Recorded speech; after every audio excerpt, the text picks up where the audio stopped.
soleil, un coup d'amour, un coup de je t'aime. Je sais pas comment, faut que je me rappelle.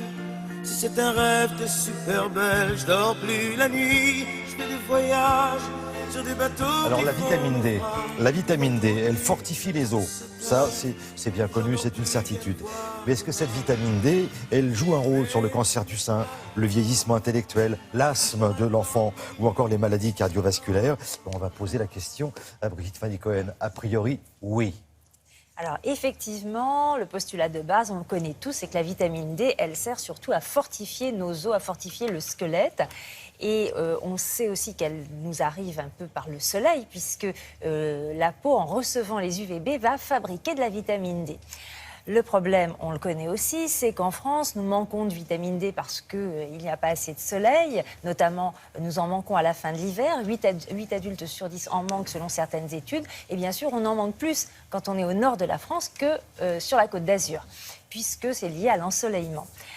Donc tout ça est bien connu. Maintenant, ce qui est nouveau, c'est que depuis quelque temps, des études nouvelles arrivent pour dire que la vitamine D, finalement, apporte des bienfaits dans d'autres domaines que celui des os, que celui du squelette. Et récemment, 4 nouvelles études ont été publiées dans des revues scientifiques reconnues. Alors, l'une d'elles nous dit effectivement que la vitamine D, que les femmes qui ont des taux importants de vitamine D et qui ont eu un cancer du sein vont faire moins de rechutes, moins de récidives de leur cancer. Une autre étude nous indique aussi que les taux importants de vitamine D dans le sang préviennent, en quelque sorte, diminuent les risques d'avoir une maladie cardiovasculaire comme un accident vasculaire cérébral, un infarctus du myocarde. Une autre étude très intéressante nous dit aussi que les femmes, au 2e trimestre de leur grossesse, qui avaient des taux importants de vitamine D, voient chez leur enfant qui va naître le risque pour l'enfant d'avoir de l'asthme diminuer. Et enfin, une dernière étude très récente qui nous dit que quand on a beaucoup de vitamine D, eh bien, chez les personnes âgées, ça va diminuer le risque de déclin intellectuel. Alors, qu'est-ce qu'on peut comprendre de toutes ces études? Quel est leur point commun? Est-ce que cela veut dire aussi qu'il faut peut-être renforcer ou pas sa consommation de vitamine D? Réponse en images.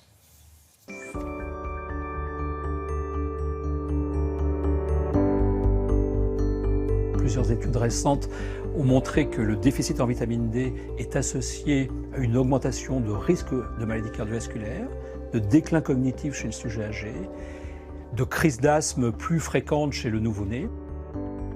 Ces études sont excellentes. Elles n'ont pas le niveau de preuve absolu qui nous permet d'affirmer absolument qu'on va réduire toutes ces maladies-là en donnant certaines doses de vitamine D. L'explication la plus probable à ces effets de la vitamine D, c'est une modulation de l'immunité, en particulier une réduction de l'inflammation par la vitamine D. Plus on est déficitaire en vitamine D, plus il va y avoir d'inflammation localisée, par exemple au niveau des bronches pour l'enfant asthmatique, au niveau du cerveau, au niveau des vaisseaux. Et si on donne de la vitamine D, on réduit l'inflammation, on réduit le risque de faire ces pathologies-là. Ces études, en tout cas, nous disent probablement c'est pas bien d'être déficitaire en vitamine D. Comment va-t-on savoir si on est déficitaire en vitamine D ou non? Eh bien, il y a un moyen simple, c'est de doser la vitamine D dans son sang. Le problème, en dehors de certaines situations cliniques comme l'ostéoporose, l'insuffisance rénale chronique et d'autres choses, c'est que le dosage de vitamine D n'est plus remboursé. Le dosage, ça coûte 11 €. Un autre élément très important, aujourd'hui en France, entre novembre et mars, la fréquence du déficit en vitamine D est extrêmement importante parce qu'on n'est pas capable de synthétiser la vitamine D avec le soleil dit d'hiver en fait. Donc si vous voulez, en hiver, de manière systématique à mon avis, et puis chez les personnes qui sont à risque de déficit en vitamine D, je crois qu'il est important de prendre de la vitamine D, soit par le médecin qui va vous prescrire des médicaments vitamine D, soit en consommant des aliments qui naturellement sont riches en vitamine D. Par exemple le saumon. Dans le jaune d'œuf, il y a pas mal de vitamine D également.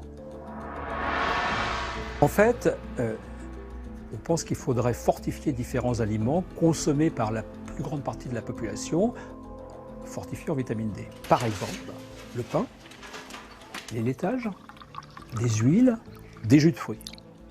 Voilà un peu les pistes aujourd'hui que l'on suit. Bon, alors il y a les aliments, ça c'est très très bon pour la vitamine D. Alors on dit que le soleil ça facilite l'assimilation de la vitamine D, mais alors attention, danger, à manier avec précaution. Oui, alors les dermatologues nous mettent en garde depuis plusieurs années sur les méfaits du soleil qui, évidemment, les expositions solaires répétées, exagérées, vont augmenter les risques de cancer de la peau. Ils ont raison, les dermatologues, de nous mettre en garde. Pour la vitamine D, il suffit d'un quart d'heure d'exposition au soleil de façon quotidienne. Alors bien sûr, l'hiver, c'est difficile, mais en théorie, il faut un quart d'heure par jour pour avoir les doses suffisantes de vitamine D en se découvrant tout simplement les bras. En ayant les bras un quart d'heure au soleil, on a normalement sa dose de vitamine D. Donc Bon, alors, le soleil avec modération. Voilà. Donc en ce qui concerne la journée du 10 mai 2016, vous patienterez un petit peu parce que ça va être un peu Ah oui, compliqué. on ne va pas fabriquer trop de vitamine D aujourd'hui. Voilà, donc vous consommez des produits, du poisson, etc. C'est plein de vitamine D. Merci beaucoup Brigitte. À plus tard.